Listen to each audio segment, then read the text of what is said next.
Well, it's indeed an honor tonight to introduce our members of the panel here tonight. And I can tell you right now, just seeing the way that college baseball has transformed in the state of Mississippi is simply unbelievable. These three programs that are going to be represented on stage tonight, I mean, they speak for themselves. I mean, they have all been in the national spotlight, from regionals to College World Series, even national championships. And they have produced a ton of unbelievable players, and we're just honored to have these three gentlemen here tonight. The recruiting coordinators, they're going to be a part of our panel tonight. Introducing first, from Ole Miss, let's introduce Coach Carl Lafferty.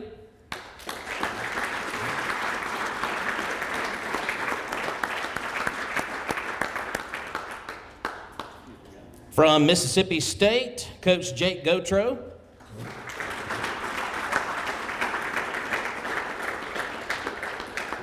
And I'm glad we kind of saved him for last because I hadn't seen him in quite a while, but of course he was a coach here once upon a time. We're awfully proud of him.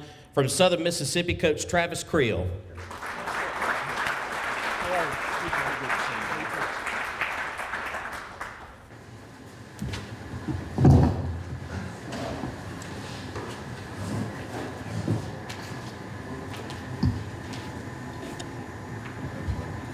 All right, come on, we're good?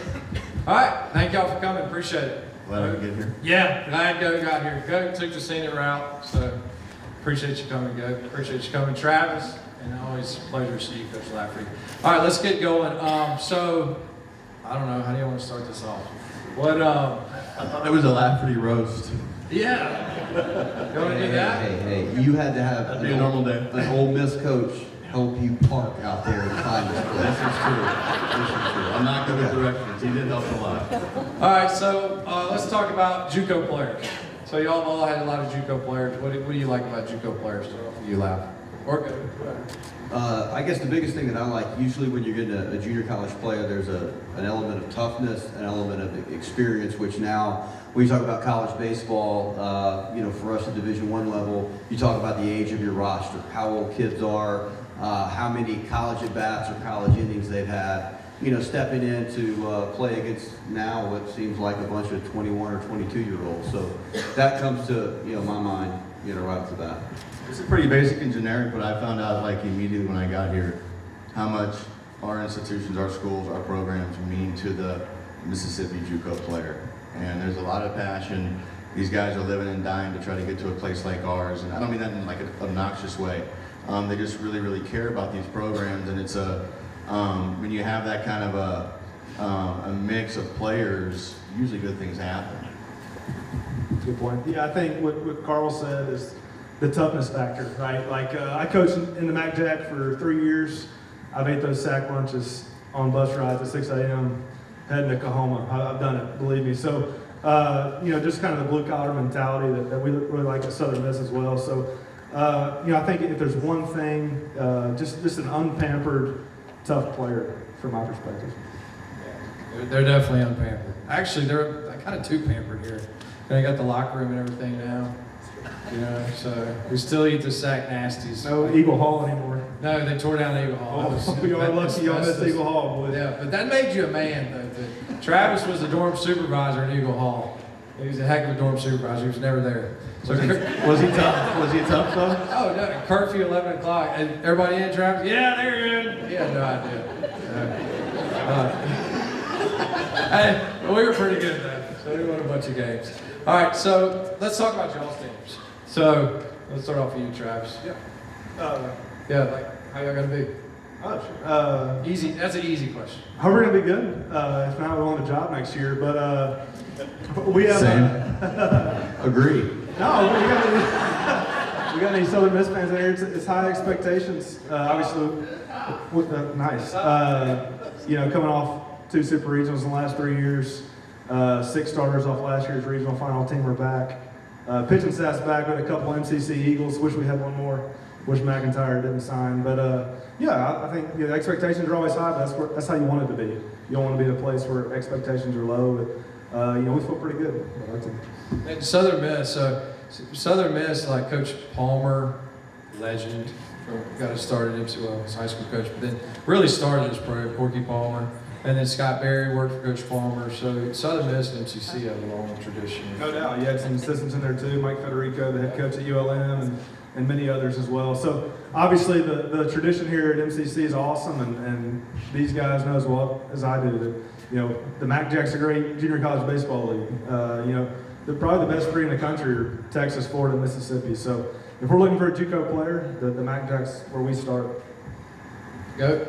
How the Dogs gonna be? Yeah, I like our team. Last year was a better year. It was a good year, not a great one, but it kind of got us back on track. This year, it's a really good group of kids. They're super talented, but they work the right way. They're about the right things. I think on the mound, we're deep. I don't know if you're gonna have the firepower Friday, Saturday, but you have a bunch of options to fill those roles. Kind of change the look on the mound a little bit, and then offensively, we're a lot deeper. We could match up right versus left. Guys can play multiple positions, and so it's a good group. The lights have not come on yet. We know how that goes, right? But they're going about it the right way, and they're fun to be around, and they seem to enjoy playing winning baseball together. You know, I guess the biggest thing for us to feel like we're healthy. The last couple of years, you know, our Friday night guy is blown out at the beginning of the season, and we actually get one of those guys back. Hunter Elliott, who helped us win a national championship a couple of years ago, he'll be back. Riley Maddox, Mason Nichols, a lot of guys that have experience, and actually a couple guys from Meridian, Landon Waters and my man Gunnar Dennis. They'll be back helping us and look to make an impact, and guys that are going to be in the mix to get innings. So I like it. We went to the portal and to the junior college ranks to get some position players because we lost a ton off that side of the ball last year. So there's a newness factor there, but you know, on the pitching side of it, we have a lot of guys that have innings and have experience. Yeah. So everybody up here's got Meridian players except Mr. What did you say? I missed it. Everybody, Southern Miss has Meridian players, Ole Miss has Meridian players. Go, where are we at? This is true, but I've lost to 2 people. It's hard to get here from Starkville. It's hard to find your way. And you can't even find the parking lot or the field. Guys. Very challenging. Very good. All right. That's what the problem. Having lost to them, just a tough place to get to. Couldn't get there. That's right. All right. So tell me this. This is just me asking a question. All right. What's the deal with the JUCO players? Because I've had parents ask me this too, recruits. Getting that, like, does Gunnar Dennis get an extra year? He knows all the rules, so I'm pointing. All right, rule guy. You don't know the rules, Coach? He doesn't follow them. He doesn't follow them, but he knows them. No comment. And I do get a call from the recruiting coordinator at Mississippi State about the rules all the time. Essentially what I understand is this. So you had the case with the Vanderbilt quarterback who essentially appealed a ruling that of his junior college year to get another year back. And what that did is kind of open Pandora's box, which everybody's been suing the NCAA and getting basically what they want. So what the NCAA did come out and say is if you were a senior this year, meaning if you were Gunnar Dennis and you were exhausting your eligibility this year, or Connor Spencer, and you had a junior college year, then you will get next year back. It didn't elaborate to say you would get more than 1 year, you would do anything like that. I think they're just kind of kicking the can down the road to stop as many appeals and I guess the paperwork that would be applied for every junior college kid. But long story short, you know, the guys that are seniors this year, not Landon Waters, who's a junior, not him, but like Gunnar Dennis, Connor Spencer will be eligible for his 7th year if he wants to come back. So you will have that extra year next year. Do you think, because I think eventually they're going to I think eventually, and Dr. Huber's a big rule guy too, the NJCAA rules.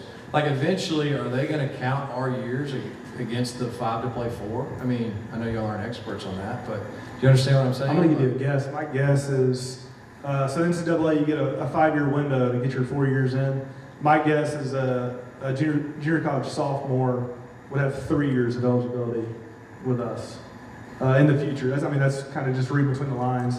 And maybe if you sign up your freshman year, you would have 4 years at the NCAA level. I still think you're going to have 5 years clock roll. Yeah, it'll be interesting to see how that plays out. All right, what about like I know this is a general question too, like the transfer portal, I know Laugh hit on it. That's changed the game, right? Like completely. And I feel like it's kind of hurt our guys, just being honest, where y'all will go get a proven kid from maybe a smaller conference before you might come get one of our guys, a junior college player. I mean, what are your thoughts on that? I'm gonna go here. I'm gonna go. You keep looking at me. You feel free to You're the answer bright one. one. This could be a very strong like statement or word to use here, but the system's kind of broken, right? And I think everybody realizes, we kind of bit off more than we could chew, but in our situation, the portal is nice for us because we have the ability to rebuild at the end of every baseball season. We can go out and get every mid-major's best player, and you're adding a 21, a 22, sometimes a 23-year-old player in the mix, and we're talking about hundreds of at-bats against real Division I arms. While it helps us tremendously and we can rebuild, I still think it's not great for the sport, because of situations like this here. Good high school players have been committed to you for 3 or 4 years, and they get there and they're really good players, but you have an 18-year-old that's $170, trying to win a job against a 23-year-old with a goatee, and he's 210 hitting balls over the light. So I like the old way, just the purity piece and the way baseball used to be. And I'm sure at some point there will be changes made, but right now it's a little bit little challenging for everybody. Yeah. And that's kind of that's like our life. Like in junior college, and Travis has been in junior college. Like you're rebuilding every year. Like there's no bringing in a kid, developing him over 3-4 years. So that's all I know. So it's kind of interesting to see how it's going towards y'all level as well. Where a Division I coach told me, he said like I'm not building 3 or 4 years in advance anymore. I'm building for next year. Well, that's the problem. Like I think the special years that they've had and that last had, you look at those teams and how special that group was and your culture, and all the time and the ups and downs that created that culture. And you're proud of that. Like it's a big part of what we do, and you have to have the right kids to do it. Well, now you really don't have anything like that anymore. Like when you won it in 22, we won it in 21, that group of kids we had, they were like helping me coach the team. But that was Tanner Allen and Rowdy Jordan's 4th year. Now it's not like that. You're rebuilding the team and you're building a new team almost every year. And it's just very different. And it's also exhausting to try to get them to do those things and be a part of your system every single year with a new group. Yeah, no, for us, we're a little different. We learned pretty quick the portal.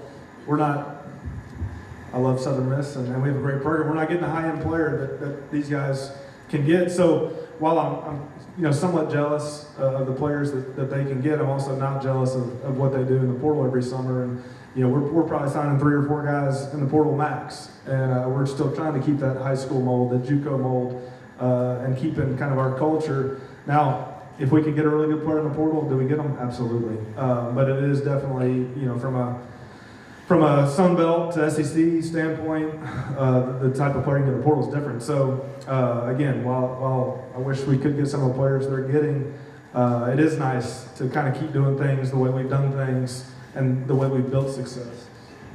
Yeah, I think that's the fun part about it, is building a team and being part of a team. And y'all all played at a high level, and coming in with your freshman class, and you stay with those guys 3, 4, sometimes 5 years. We're missing that, or y'all are missing that. Even us. I told them at Christmas break, or right before Christmas break. So there's a million transfers out there. I like y'all.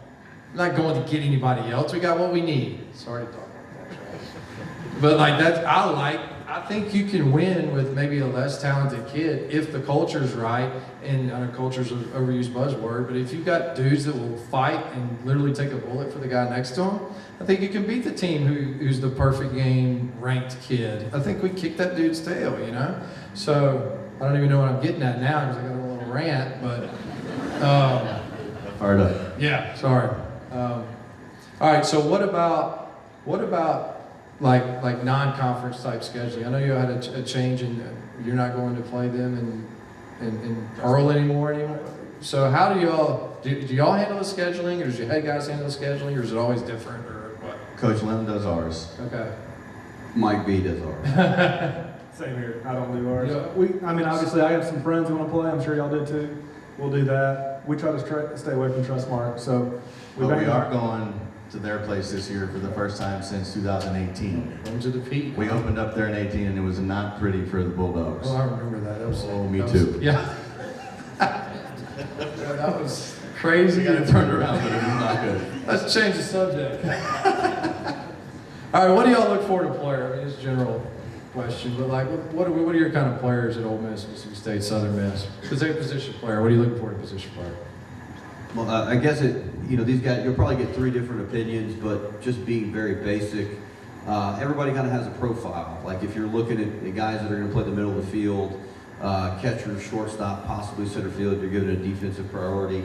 As you move to the corners, it's more of an offensive profile, and this is where Goat will make fun of me. We are not afraid to get the 6'5", 260-pound corner guy at Ole Miss. That's not typically Goat's forte. But I think that could be even shifting a little bit now if we're moving to a 34-man roster and you're looking at, hey, I've got 15 to 16 position players. So, on the mound, you're looking for stuff and for strikes and for projection and something that, creates a whiff in the strike zone. But I think the biggest thing in kind of the separator that we've all talked about up here, and you talk about it like, hey, having a team and grit and competitiveness, like when you get in our league, everybody has talent, everybody has ability. It's not the velocity or whatnot that separates them. It's the ability to perform when you're on the stage and the grit and the toughness to do it day in and day out, because it's not easy. And so that's hard to quantify because we don't recruit guys that suck. Like you don't go watch guys suck and go, I want that guy. So it makes it a little more different. You don't find out until you really get down to the nitty gritty, but that's being very, very general. Yeah, I mean, we call the SEC the League of No Mercy. It's a pressure cooker. It can be a tough place for players and for coaches, right? But you're thinking about, I don't care if they're freshmen or if they're fifth-year guys, they're still kids. And it can be tough. This game is really tough. And at a place like ours, it can be even tougher. Somebody kind of said this a minute ago, but that's also why it's a special place, because of the expectations and the pressures. But you got to have toughness. And toughness doesn't mean that you're literally the toughest guy in the locker room. You're able to deal with the highs and the lows the season is bringing, because we know the lows are coming. No matter what, they're coming. Position player-wise, I think now when you're thinking about next year's roster being trimmed down, whether it's a high school player, a JUCO player, or a portal guy, they have to be ready right now, right? And so your formula might be different than ours, and you guys too, but we need guys that are performers. And if our formula was athletes that can run and defend, all that stuff is great, but you have to be able to perform right now, because we don't have the ability now to bring you in and be able to dream on you and develop you over the next year or two. Like, that also was an awesome part of the game a few years ago, bringing in kids, and all of a sudden their sophomore or junior year, you're seeing them thrive and do great things. Like, we don't have the ability anymore, so you have to bring in that position player that fits your mold, that's ready to play right now. And produce is kind of a strong word, but compete and be able to handle it. Yes, I think they kind of hit the nail on the head. When you're recruiting a high school kid, I mean, when we're recruiting high schoolers, they're 15, 16 years old, so obviously they're not fully matured yet. You're looking for projection. When we come to see you guys play, or we go to see Jones play, or whoever play, you need to be ready. And it's easy, the physical side is easy for us to see, right? I mean, you throw hard, you can hit the ball far, you can run fast. From our standpoint at Southern Miss especially, when we're recruiting a junior college player, we do a ton of homework on the character to make up the mindset, because I trust this guy, everything he says. And if I call him and like, hey man, we're signing one JUCO arm, what you got on Billy? And if he doesn't check all the boxes mentally, emotionally, competitively, then we're going to pass. Because like they said, the roster is getting smaller and smaller. So the biggest thing for us, especially from a JUCO standpoint, man, you've got to cross the mental check marks, because you, like Goat said, if you can't come in and pitch right away as a junior, or hit right away as a junior, it's not going to work out. We're going to get fired, as harsh as that is to say. So that's kind of my JUCO recruiting. Yeah, So much fire talk. Yeah, Travis is feeling it, buddy. You're fine. I won like 40 games the past 30 years. But look, A little struggle down here the last couple of years. Look, I mean, how many times with my players we talk like the mental side? I mean, I probably talk about that more than anything, and all three of these guys touched on the ability to handle the highs and lows, the ability to, maybe handle success as well, which could be harder. So, if they're saying it at their level, I think you definitely got to do it at our level. It's something that you can learn, you can get better at. You know, There's such a big difference in like a talented player and a talented winning baseball player. Yes. You know, and that's the piece. Yeah. So I talked about HWA yesterday. It's HWA, how to win awareness, you know, and they look at me like, you know, they never heard it before. You know, when we were growing up, you know, that's a winning player. Like, I want winning player. That's one thing I asked a high school coach to do. Just get a winning player. Like, I had a kid the other day, Corey.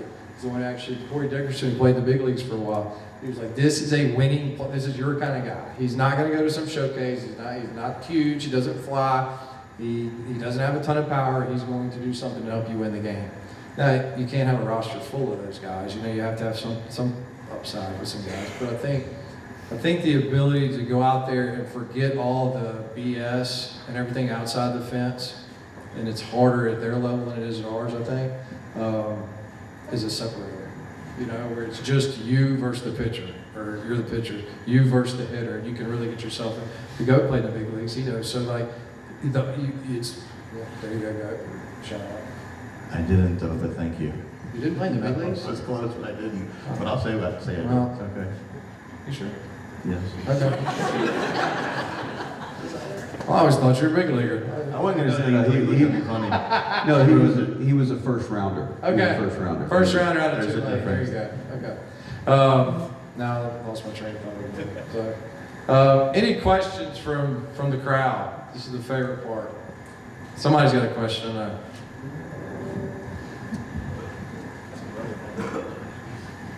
I know we got some Rebel fans in here. So there you go. What's the NIL have effect on college baseball? Go ahead. Coach Gautreau.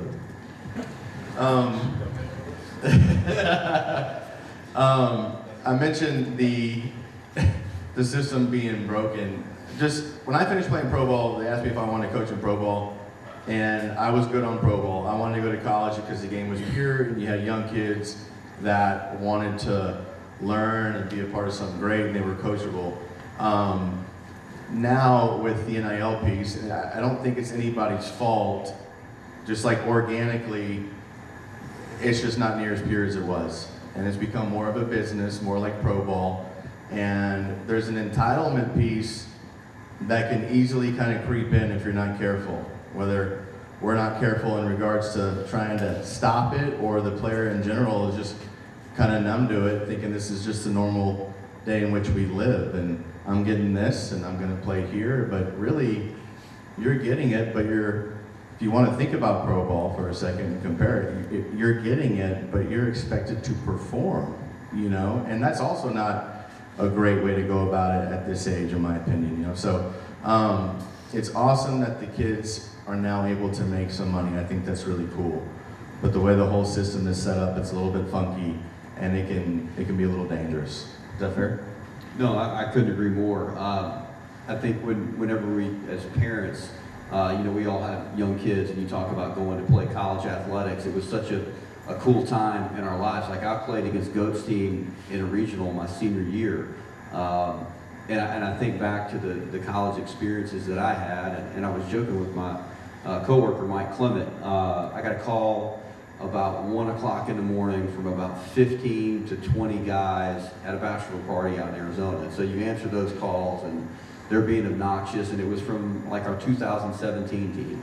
And I got back the next day, and I joked with Clem. I was like, I don't know if we're going to get those calls anymore, because you're not going to have, groups aren't going to stay together, you know, in this current climate with what you're trying to put together. And that's probably the disappointing thing for me with everything. You know, there's always negatives and there's positives to every situation. The positive is the kids aren't going to leave college baseball like I did with, student loans and debt to pay back. Like Tim Elko, who won us a national championship, has a statue at our stadium and probably spent about 150 grand over his time at Ole Miss to pay to go to school there, because he was an out-of-state kid. And that's going to be erased, but you're trading it for more of what Goat said, which is, a professional type environment. And so that kind of, erodes at the relationship piece that we've been accustomed to, that makes it different. But, it is the times that we're in, and it's part of, what's going on. And I'll say this, my job has changed more in the last 2 to 3 years than it had in the previous 15. And so I think the hope for all of us on this stage is after this lawsuit is settled and they get some rules or hopefully get their arms, around what's going on in college athletics, we can get somewhat more normal or streamlined or basic where it isn't just free agency every single year. So like anything, there's good and bad, but the NIL certainly has affected the way you approach college athletics. Then there's one last thing on that. The other thing is, again, you have young kids, they're all kids, and they're getting a lot of money that they deserve, but at the same time, there's crazy expectations and pressures being put on them to perform, and so it's tricky, but there's a lot of money for a lot of young kids out there that don't always have the ability to be able to filter through this themselves and get through a year with those expectations and pressures. It's tough. How much money are your kids getting? Like, I know kids, it's different. I mean, can you Go say to that? Quave, and he just knows that I really don't give a rip. Here's the truth of the matter. Are college baseball players making the same as college football players? No. Are there guys out there making 6 figures? Sure. Are those guys all over our league? Absolutely. But the thing that I try to get these people to understand is the amount of, I get it, if you're the $4 million quarterback, that's going to change a lot. Your life isn't, when the decision you make about college, your college baseball, NIL, is not going to change your stars when you're 30. It's just not. That's not where we are. I'm not dismissing the amount of money, but I think that it's I always tell people we're playing a little bit of a different game. I'll talk to our football coaches, I'll talk to basketball coaches, and we're playing at a smaller level, and I'm basically trying to understand how the game's played. But as far as the amounts of money, it's nothing to the standard of what you see at the basketball or football level. And I think they think that every SEC institution has the same amount of money because we're the SEC, but that's not true either. Everybody's different there, and so that can be kind of misconstrued also. What else we got? Players, y'all got anything? You right? Did you see? I knew you'd have a question. Go ahead. Did you see junior colleges, if they grant an extra however many years, would you see junior colleges almost turning into prep schools, and then y'all kind of, say you're recruiting a high school kid, and you're like, hey, go to this prep school or junior college to kind of develop there, and then we'll come pick you up from there, recruit you from there. Have y'all put any thought of that, or what do y'all think? Great question. The scary thing is nobody has come out and given anything concrete, in the whole system. Don't get me started. If that does come to fruition where junior colleges are a way, hey, I can go play and train and not burn up, eligibility, I think you could see a shift. It would only make sense. Why would I go to, a mid-major Division I when I can go to, a good junior college, not burn up any of my eligibility, get 2 years bigger, stronger, and ready to go play? I think you could see a shift in players that way. It would make sense to me. Yeah, exactly what he said. I think, from a standpoint of you can come here, lift, get stronger, get 600 at-bats in 3 years and sell 2 years of eligibility with us, that'd be huge for us. I do think it would maybe take down the portal a slight bit. But like he said, I think junior college baseball would just get better and better because I think kids would start passing on maybe some smaller options out of high school and choose the junior college route. So I'm going to see that happen. Who else? The changes in the scholarships given to D1 players, is that going to change any, how are they going to impact? We don't exactly know what the change in scholarships are going to be yet. That's probably the thing we were having a conversation right out there about it. The court case is supposed to be settled somewhere April, May, and we've kind of given some guidance of what we think is going to happen. But I can promise you this, nothing that they said is going to happen has happened yet. It makes it really difficult. Like, it would be great if we all got 34 scholarships, which they're talking about. If we go to a 34-man roster rather than 40, now you're taking, the bad thing about that, and what I don't like, is you're taking about 1,800 spots away from Division I baseball players, going from a roster of 40 to 34. So I'm not wild on that, just because, you know, I think a 40-man roster is pretty solid when you start talking about pitching staffs and injuries and things like that. So yeah, I mean, the cold hard truth at the Division I level now for all kids is there's no safety net. Like, you know, it used to be when I grew up, like, hey, high school, you're going to go play college athletics or something that was a little different. Now there's no safety net. There's never amount of time that you can, or a spot that you can feel comfortable. You are competing for your spot every single year. I mean, as horrible as it sounds, like, we're going to sign kids and we're going to go out and we're going to constantly evaluate them, because on our side of it, when we're trying to construct a roster, okay, we've got to get through the portal that's going to be open basically from the beginning of June and going to close July 2nd. And we've got to know what we're trying to sign, what we're trying to get, what's leaving us that we didn't know. Then we're going to get to the draft at July 15th, and that's going to take another wave of players or have a ripple effect. And at the end of the day, if you think about our job, if you've ever played musical chairs, like, for us, the worst thing in the world is getting to the end of July and feeling like you don't have enough players. And so that's probably the hardest thing for us in our job. Like, we're dads, you know, we have a job to do, but we realize, like, we look at our kids and, you know, I will say this about this group of guys sitting up here, because I've known them forever, we really try to do it the right way. That doesn't mean we don't have to make hard decisions, but when you get to the backside of the summer, like, you would rather have too many players than not enough. So that's where, you know, when we start recruiting kids and you tell the families, hey, do your homework on us and how your kid's going to be treated and how we go about, you know, constructing a roster, what we tell kids, are we truthful up front? All those things come to fruition because it's getting more and more cutthroat, because at the end of the day, our jobs are on the line and we're paid to win. And at you know, our ADs never ask, well, how many kids did you cut in July or whatnot? Did you have good enough players, and how many games did you win, and did your players graduate or get in trouble, and so on and so forth. So it's kind of as Goat said earlier, it is a messed up system. None of the dates, structure, organization of it make any sense. And us as recruiters are really just it used to be we build programs over 2 and 3, 4 years and you plan things out.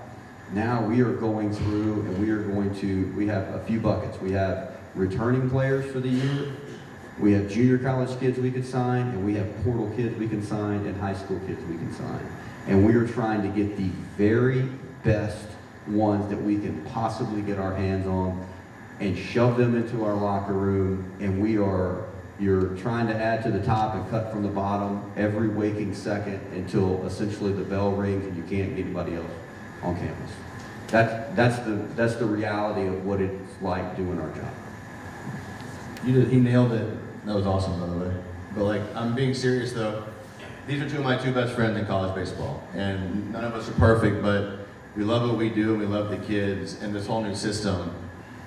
It's just really, really, imagine trying to build a championship roster, all while trying to worry about each and every individual and their career and their livelihood, and not have feelings in the mix here, and trying to do what's right for the program, win ball games, but also make sure you're taking care of this young man and his situation. Like, it's just very, very tricky. And it kind of goes back to my thing a minute ago, was it doesn't matter if it's a high school player, a JUCO player, or a portal kid, moving forward, we better be sure this guy's ready to go right now. You know, because if you're not quite sure and you still try to get him and we're going to develop and it doesn't work, like, you're ruining lives and careers, really, you know. And that's just me being as blunt as can be, but we do care about the kids. They're the best part of the job every single day for me. It's not the office work, it's not the trips in the summer or all fall, whatever it may be. It's being on the field, working with kids, and that purity piece, like I said a minute ago, and that whole piece is just tough. But it's a tough balance to try to figure out. Win ball games and make sure you're looking out for kids and their careers, their lives.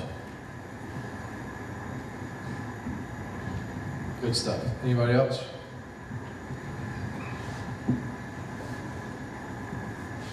You good?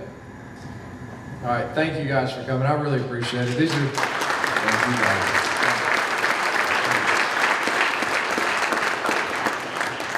they didn't have to come do this, and so I appreciate it. I really do, because this is the busy time for all of us coaches. I know y'all got started practice and ladies clinics and whatever y'all had to do today. Men's clinic next week. If anybody wants to come. There you go, nice plug. So I really do appreciate it. These are awesome guys. Sometimes coaches in college baseball get bad raps and they kind of touched on it, where it's just so cutthroat at the next level. It's not that way with these three men and these three programs that they represent. So thank y'all very, very much for supporting our program today, helping us raise a little bit of money, and best of luck to each of y'all this spring. We'll be pulling for y'all. So thanks very much. Thank you for having us. Thank you. Love to you guys.